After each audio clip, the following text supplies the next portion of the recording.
അച്ചപ്പൻ ചേട്ടോ, കടുപ്പത്തിലൊരു ചായ.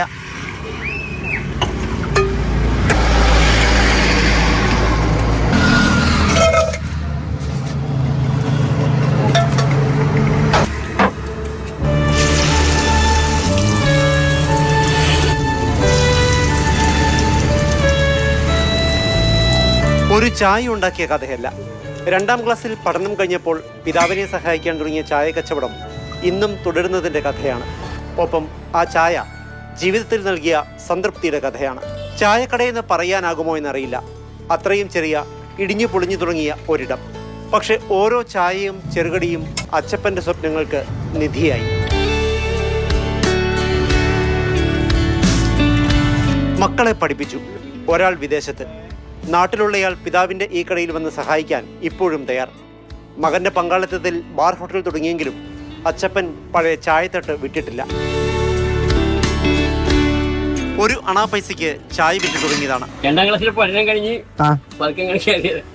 ചായക്കാരായി പിന്നെ തൊഴിലായിട്ട് മാറ്റി. ചായയടിയിൽ അച്ചപ്പന് ചില സ്വന്തം സ്റ്റൈലുകളുണ്ട്. ദാ ഇതുപോലെ കറങ്ങിയടി.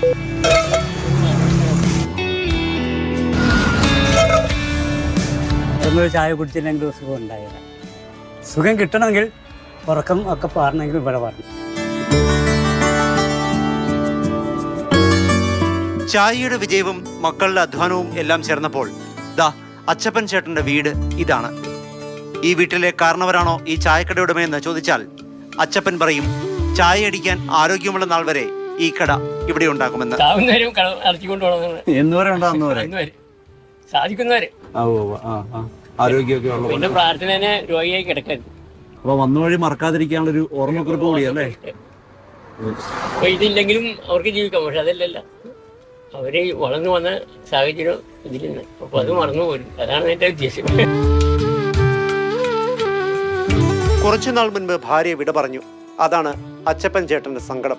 ചായയ്ക്ക് വില കൂടി, പുത്തൻ കോഫി ഹൗസുകൾ വന്നു, ആളുകളുടെ രുചിഭേദങ്ങൾ മാറി. പക്ഷേ അച്ചപ്പൻ ചേട്ടനും ആ പഴയ ചായക്കടയ്ക്കും ഒരു മാറ്റവുമില്ല. 67 വർഷങ്ങളുടെ അടയാളം കൂടിയാണ് പേരില്ലാത്ത, നടുവ് വളച്ചാലില്ലാതെ അകത്ത് കയറാൻ കൂടി കഴിയാത്ത ഈ ചായക്കട. അപ്പം ഇതൊക്കെയാണ് 67 വർഷം മുൻപ് അഗസ്റ്റിൻ എന്ന അച്ചപ്പൻ എന്ന 2ാം ക്ലാസ്സുകാരൻ തുടങ്ങിയ ചായക്കടയുടെ വിശേഷങ്ങൾ.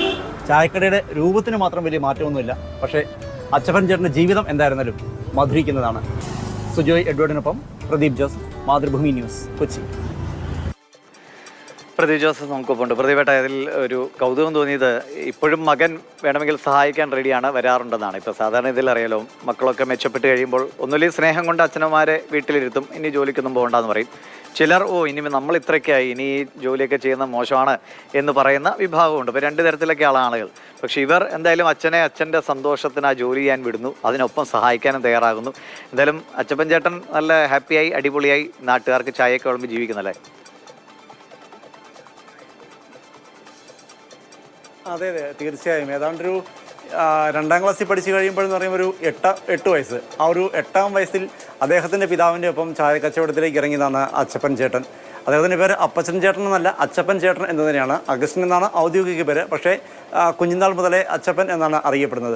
ഒരു ചായ ബന്ധം എന്നൊക്കെ പറയുന്നത് പോലെ ചായയാണ് ഈ അച്ചപ്പൻ ചേട്ടന് എല്ലാ സൗഭാഗ്യങ്ങളും നേടിക്കൊടുത്തത് എന്ന് തന്നെ പറയേണ്ടിയിരിക്കുന്നു. മാത്രവുമല്ല, വന്ന വഴി മറക്കാൻ ഒരിക്കലും അദ്ദേഹം തയ്യാറാകുന്നില്ല. അദ്ദേഹം തന്നെ പറയുന്നുണ്ട്, വന്ന വഴി മറക്കാതിരിക്കാൻ വേണ്ടി എന്നുവരെ ആരോഗ്യമുണ്ടോ അന്ന് വരെ ഈ കടയിൽ താൻ ഉണ്ടാകും എന്ന് പറയുന്നുണ്ട്.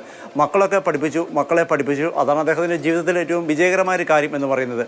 ആ മക്കൾ അവരവരുടെ വഴി തിരഞ്ഞെടുത്തു. ഒരാൾ ഒമാനിൽ നേവി ഉദ്യോഗസ്ഥനാണ്, മറ്റൊരാൾ ബാങ്കിങ് ജോലിയും ബിസിനസ്സും ഒക്കെയായി നടത്തുന്നു. പക്ഷേ അവരുടെ രീതികളിലേക്ക് പോയപ്പോഴും അച്ചപ്പൻ ചേട്ടൻ ആ വഴി മറന്നില്ല. മക്കളും ഈ പറഞ്ഞതുപോലെ അച്ചപ്പൻ ചേട്ടനെ ഇനി ഇതൊന്നും വേണ്ട എന്ന് പറഞ്ഞ് പിന്തിരിപ്പിച്ചില്ല, മറിച്ച് പ്രോത്സാഹിപ്പിക്കുക മാത്രമാണ് ചെയ്യുന്നത്. നമുക്കറിയാം, പലരും കടന്നു വന്ന വഴികൾ ഒരു പ്രത്യേക നിലയിൽ എത്തിക്കഴിഞ്ഞാൽ മറക്കുന്ന ആളുകളാണ് നമ്മളിൽ ഭൂരിഭാഗവും എന്ന് പറയുന്നത്. പക്ഷേ അച്ചപ്പൻ ചേട്ടനും ആ കുടുംബവും കടന്നു വന്ന വഴികൾ ഒന്നും തന്നെ മറന്നില്ല. അതുകൊണ്ട് തന്നെ ആ ചായക്കട ഇന്നും അതേ രൂപത്തിൽ തന്നെ നിലനിർത്തിയിരിക്കുന്നു.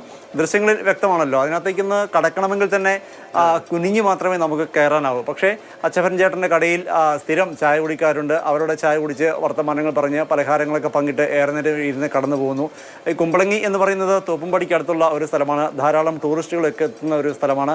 അങ്ങനെ ടൂറിസ്റ്റുകളായി വരുന്ന വിദേശികൾ ഉൾപ്പെടെയുള്ള ആളുകൾ ചായക്കടയിൽ ചായ കുടിക്കാനൊക്കെ വേണ്ടി എത്താറുണ്ട്. അതുകൊണ്ട് തന്നെ സ്ഥിരം പരിചയക്കാരായ ടൂറിസ്റ്റുകളും ഒക്കെയുണ്ട്. എന്തായിരുന്നാലും വന്ന വഴി ഒരിക്കലും മറക്കാതെ ആദ്യകാലം മുതൽ തന്നെ തുടങ്ങിയ ആ ചായയുടെ രുചി വിട്ടുകളയാതാണ് അച്ചപ്പൻ ചേട്ടൻ ഇന്നും ആ ചെറിയ ചായക്കടയുടെ പ്രവർത്തനം എന്ന് പറയുന്നത്. മാത്രമല്ല നമ്മൾ കണ്ടു ആ ദൃശ്യത്തിൽ ചായ അദ്ദേഹം കറങ്ങി നിന്നുകൊണ്ട് അടിക്കുന്ന 1-2 ദൃശ്യങ്ങളൊക്കെ ഉണ്ട്.